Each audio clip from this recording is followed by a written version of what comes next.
The station covering all of the DMV. This is DC News Now. United in grief. Tonight, UVA searches for impossible answers while mourning 3 lives lost to inexplicable violence. Where the investigation stands tonight as we hear from the university's head football coach for the very first time. And sweeping changes to DC's criminal code, a major overhaul 16 years in the making, is now one step closer to law. How the move would reshape penalties for certain crimes. Plus, it is a DMV First Warn Day. Our team is keeping a close eye on the forecast as winter weather hits our region. And developing now, Republicans secure a majority in the U.S. House. Thank you so much for joining us for DC News Now at 9. I'm Tasmin Mahfouz. Hi, everybody. I'm Chris Flanagan. That projection just in from News Nation's Decision Desk headquarters. As of right now, Republicans are projected to secure at least 218 seats, which is a minimum for a majority. Yeah, the result that clinched it for the House was in California's 3rd District. GOP leader Kevin McCarthy already secured his step to become the next Speaker of the House.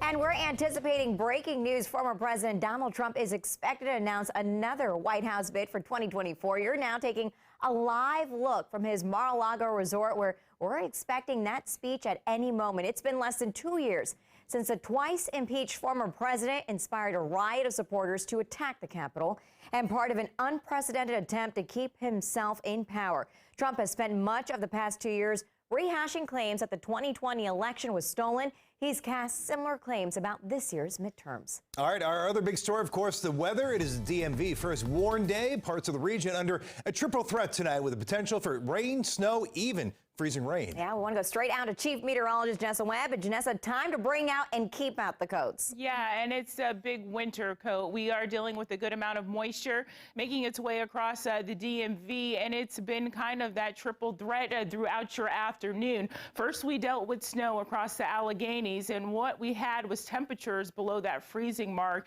allowed us to pick up at least 1 to 2 inches in many spots, and also freezing rain we never like to see on the radar.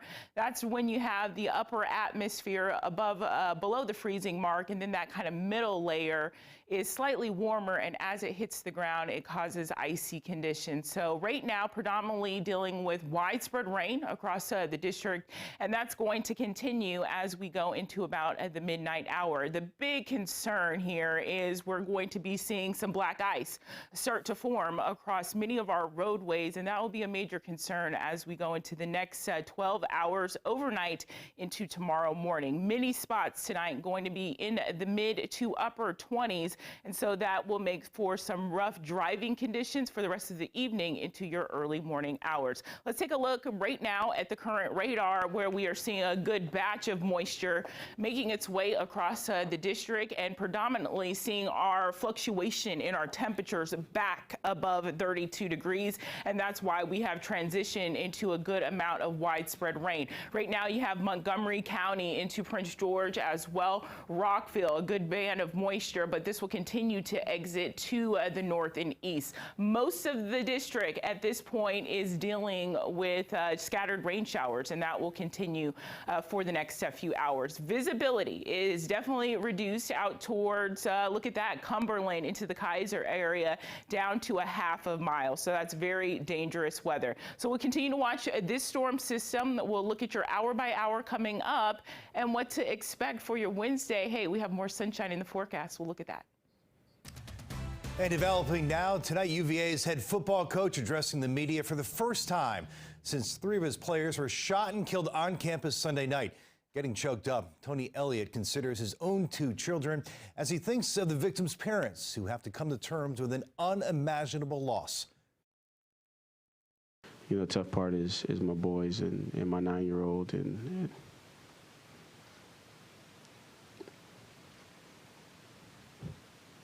you know, he considers these guys his friend, and that's what's tough. And then every time I see him hurt, I think about the 125 guys that I got, and that's how their moms see them. Man, just heartbreaking, and such a heavy loss, of course, for this small community. Yeah, our Max Marcillo spent the day on UVA's campus talking to students, teachers, and coaches, grieving those 3 student athletes, Lavelle Davis Jr., Deshaun Perry, and Devin Chandler, all with full lives ahead of them. And as Max reports, classes once again canceled on another very difficult day. If you walk around campus, the grounds of the University of Virginia, it's quiet, it's somber, and even people who never knew the 3 victims or the other 2 people who were shot came out to lay flowers and honor the lives lost as this community mourns 3 of their own. The emotions on University of Virginia grounds still weighing heavy on minds and hearts. Throughout the day, people dropping off flowers outside Scott Stadium and reflecting on the 3 lives lost. Just sort of reflect on how, really thankful that we have to be for just everything that we have in life, and I'm just really thankful for my safety. Virginia's Governor Glenn Youngkin showed up unannounced, laying flowers and taking a moment before sharing his emotions. It's a moment for all of us to recognize that families are going to need to be supported, and the community here needs to be supported. It's just horrific. Flowers lining the landmark Beta Bridge, these in the Who's blue and orange with the football numbers of each of the victims. And at a press conference, head football coach Tony Elliott described each of the young men who lost their lives. Devin was the life. He was the life of the party. He always kept everybody entertained.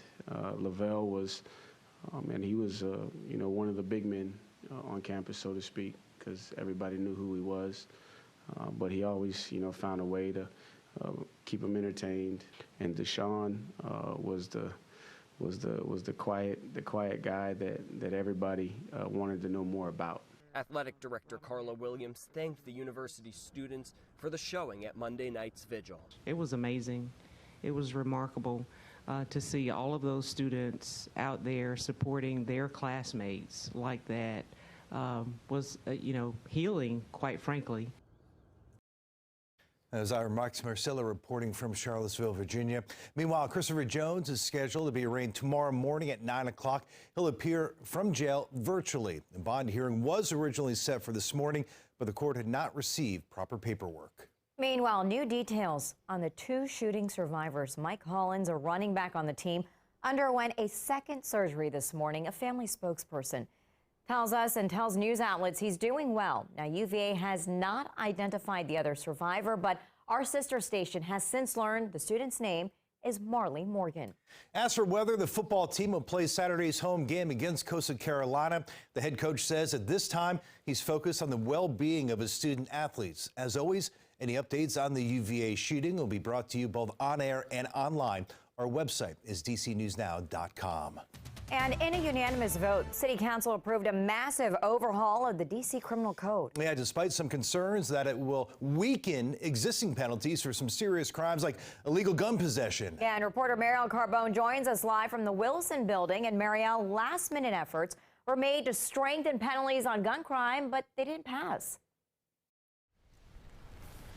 Yeah, that's right. We heard arguments today that stricter penalties don't reduce crime, and that is why those 2 amendments that did look to increase the possible penalties for some gun possession charges did not pass today. But what did pass is a massive overhaul of the criminal code that has been 10 years in the making.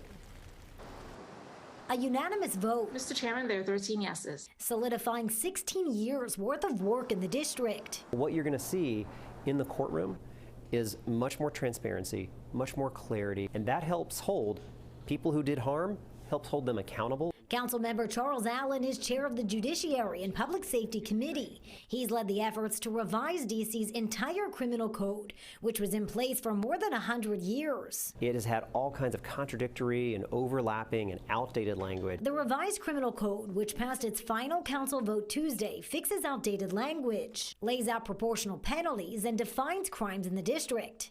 So right now, for example, simple assault, which is the most charged crime in the District of Columbia, there's no definition in the criminal code for it. Agencies from the Public Defender Service to the Office of Attorney General and more all had a hand in the rewrite. We have a lot of absurdities in the existing law. that the revised criminal code fixes. Still, the district's highest elected official, Mayor Muriel Bowser, has her doubts. She asked the council to pause on the second vote, citing fears it'll weaken existing penalties for some serious crimes like gun possession. What we're really looking at is a much more fair. Allen says that's not the case. Rather, the changes eliminate outliers like extreme punishments rarely issued by judges and sets penalties in line with how judges actually sentence people. Understandably, not everyone agrees with every single detail in here, but they do recognize we have an outdated, barely working criminal code that does not serve our city very well, and this opportunity is one we've got to take.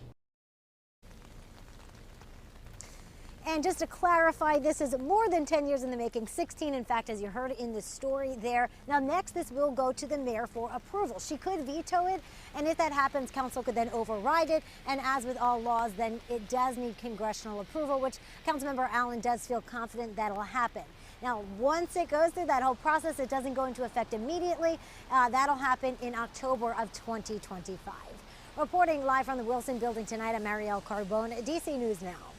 Mariel, thank you. Coming up on DC News Now at 9 o'clock, a new gun ban in Montgomery County wins unanimous approval by council.